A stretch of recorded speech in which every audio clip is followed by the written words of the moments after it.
Hello Young Justice fans, Dark Superboy here with another video for you based on our favourite superhero series, and today's video is a list of 5 shows you can watch between the hiatus of Young Justice Season 4 that I strongly recommend, and one show you really must see. Let's begin. Okay, starting in no particular order. Number 1, Vox Machina. The newest show on our list, Vox Machina, is an animated adaptation of the popular D&D web series Critical Role that was crowdfunded to actually be produced into an animated series. In fact, it was the most successful crowdfunding, raising $11 million. The points of recommendation for this is a lot of the voice actors from Young Justice, Harry Payton himself, is actually in Vox Machina. It has a bit more adult humour than some of the other series on this list, but we've been seeing more mature features in Young Justice, so it's not really much of a change there. And from what I've seen of the first few episodes, it is really funny, and it's got a lot of potential of being something like Young Justice and a fan favourite. So why not be the first to get into it? Number 2, Justice League Unlimited. Now, most of you DC fans are probably asking, wouldn't Teen Titans be a perfect choice for this? And they're all true. Teen Titans has the whole superhero team setup. It doesn't really expand outside of its realm of the Tower or whichever villain they're playing. So I would suggest Justice League and Justice League Unlimited because it kind of expands the world to a geopolitical basis that you see in Young Justice, particularly in Justice League Unlimited when you have the whole Cadmus storyline and politics are coming into play of how superheroes could actually work and exist in a modern world. Number 3, Gargoyles. If I was to ask a Young Justice fan what's their favourite thing about Young Justice that didn't involve a character, I guarantee you'd be able to find it in Gargoyles, as it is the foundation stone of Greg Weisman's animated career, and he hasn't missed a beat in all that time.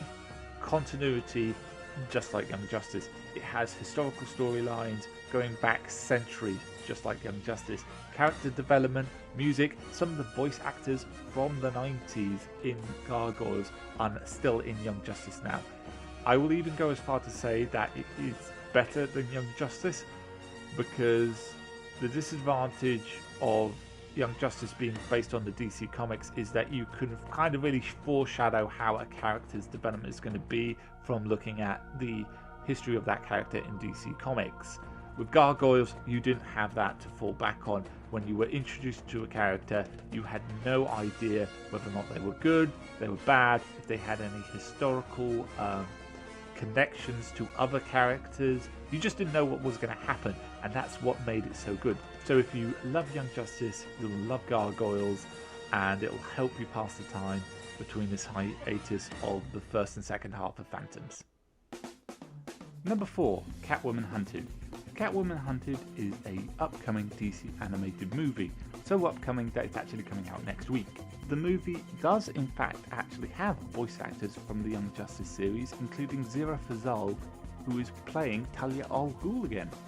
And most importantly for Young Justice fans, it has actually been written by Greg Weisman, who was quoted as saying that Catwoman Hunted is Young Justice adjacent, and if you're a completionist for the Young Justice franchise, that you should watch it.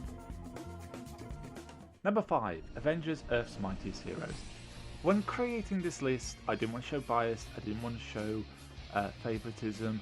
I wanted to be all-inclusive and provide those who are listening with a broad choice of shows that I think would fill the gap of Young Justice for the time being. And Avengers Earth's Mightiest Heroes did pop into my head. It is a good series. It's not a glorified toy commercial as most Marvel series are, and unfortunately it only lasted 2 seasons. And they were 2 really good seasons. It didn't get picked up for a third one because it wasn't pandering to the potential of the toy store. Good on them to stick into their guns for that. But yeah, Avengers Earth's Mightiest Heroes. There is 1 episode in season 2 that is purely Crispin Freeman, aka the voice of Roy Harper. And if you listen to it just as an audio play, you could easily fit it in as from the Young Justice series. And finally, the must-watch series for Young Justice fans before the airing of Young Justice Phantoms is The Legion of Superheroes. Yes, this is kind of a bit obvious, but not a lot of fans know that this series existed. It came out several years before Young Justice, and obviously it is about the Legion of Superheroes. It lasted 2 seasons before cancellation, and in order to draw in less knowledgeable DC fans and superhero fans as a whole, they had introduced Superman in the first episode, and he is present during season 1 and season 2.